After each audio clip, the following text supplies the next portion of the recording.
Oh, eto mga kababayan ha. Ayan po ay uod o ano tawag dito?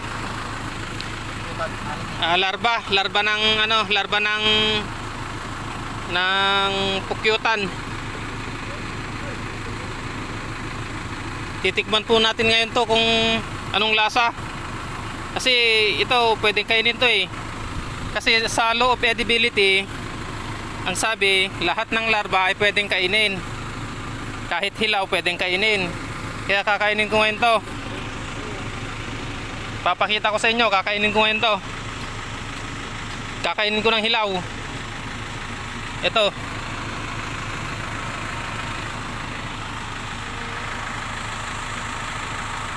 Video mo nga ako, brother.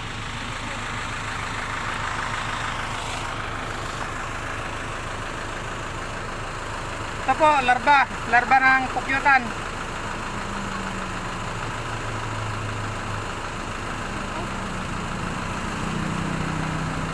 Sarap. Pwedeng pwede. Lasang butter. Okay na.